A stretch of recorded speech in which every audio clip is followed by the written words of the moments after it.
speak. I worked with Total before, and I'm glad that I got an opportunity to talk to her. This is something we've been doing at our facility for quite some time, and most of my talks are based on our experience at our medical center. And I'd like to hear your thoughts at the end if you have any your own experience.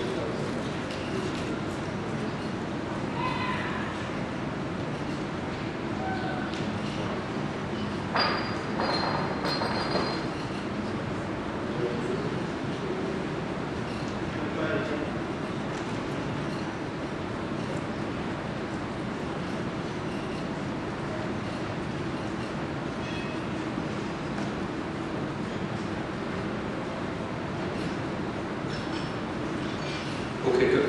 So the first part of my lecture is the tools we have which we can help the intervention radiologist, neurologist, or neurosurgeon prevent complications during and post-surgery.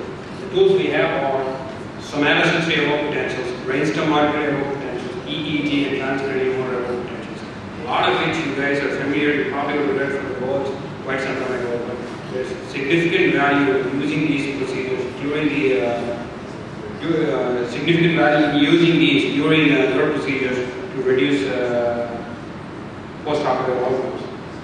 The first tool is somatosensory evoked potential. What basically we do is we stimulate a peripheral nerve, a mixed nerve, median nerve, ulnar nerve in the hand, a tibial nerve, or a peroneal nerve in the leg, and we record potentials, one of it being in the neck, the cervical spine area, and in the brain. This gives us the integrity of the dorsal columns all the way in the spinal cord and in the brain as well. So a loss of one area, response in one area, gives us exactly where the lesion is. This is as far as basic of monitoring as you can get. The second is brainstem auditory evoked potential. As you know that if there are 5 waves that are generated which can be monitored in an anesthetized patient. In a regular patient, if you do this in a diagnostic lab, you get 7 waves.